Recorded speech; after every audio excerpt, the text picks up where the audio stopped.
They figured they could intimidate my family.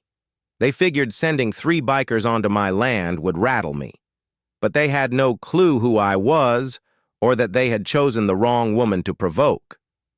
Before we get into it, drop in the comments which country you're tuning in from. Let's see just how far this tale reaches. It was a Tuesday afternoon, sunlight stretching across Oak Ridge Meadows, when I pulled into the driveway and froze. My wife, Sarah, stood pressed against the chicken coop, her voice calm, but her stance rigid. 3 bikers boxed her in. Leather. Vests patched with insignias, their engines idling like restless predators. One leaned too close, grinning with teeth stained by years of smoke. I killed my truck's engine and climbed out, every muscle remembering the weight of combat gear I hadn't worn in years. My boots struck gravel, and the leader spun toward me. "HOA business!" he barked, as though that gave him the right to trespass on my land and menace my wife. Sarah's gaze locked onto mine, steady, unafraid, but I caught the flicker of relief. She wasn't one to spook easily, but 3 against 1 was never fair.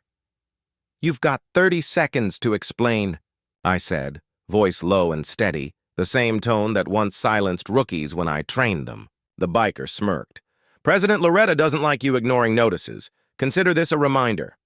I nearly laughed. Loretta, our self-proclaimed HOA queen, had been itching for trouble ever since I defied her absurd rules. She fined us. For a chicken coop she couldn't regulate, threatened us over stacked firewood outside her jurisdiction, and now she sent Muscle to frighten Sarah. Her mistake was thinking fear worked on me. 3 minutes, I warned them, or they'd regret not leaving.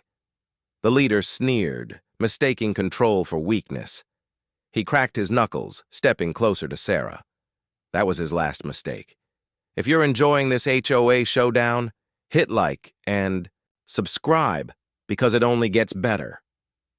The air shifted the second he leaned closer. My body acted before thought, training rushing back like it was yesterday.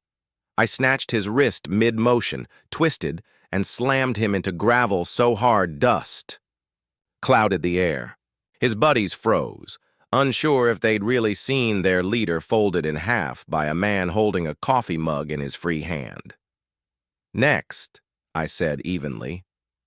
The second swung wide, a sloppy punch straight out of bad television.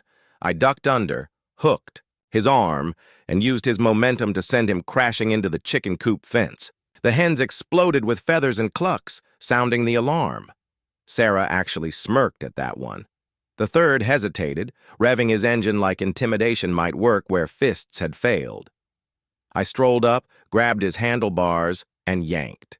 The bike toppled, trapping his leg beneath chrome and steel. He screamed, thrashing helplessly as I crouched low. "Tell your boss," I said softly. "Next time she wants to send a message, she better mail it. If she sends men after my wife again, she won't get them back intact." By now, the others were groaning, limping, clutching bruises, begging me to stop. One stammered, "We didn't sign up for this, man.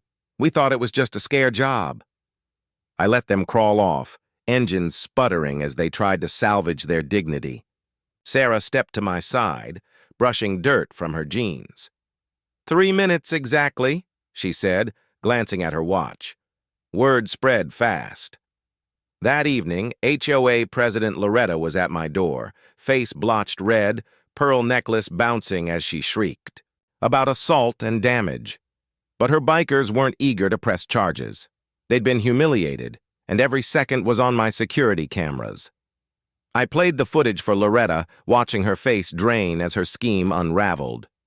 Instead of breaking me, she now had 3 furious bikers questioning her leadership and proof tying her stunt to intimidation. And I wasn't finished. By the next HOA meeting, the rumor mill roared. Neighbors whispered about bikers limping away, about the footage I supposedly had, and about Loretta's role. I didn't deny a thing. In fact, I hooked my laptop to the projector and hit play. Silence swallowed the room. On screen, 3 bikers pulling up, one reaching for Sarah, and me dismantling them in under 3 minutes. coffee mug in hand, the whole time. Gasps erupted when the last begged me to stop, his voice cracking through the mic. The best part? The audio clip where one blurted, "The HOA president paid us."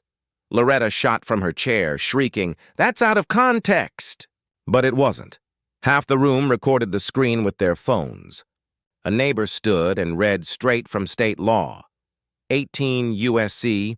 8875, criminal coercion and intimidation, plus our county ordinance on harassment. Loretta had turned the HOA into her personal mafia, and everyone knew it. The bikers flipped.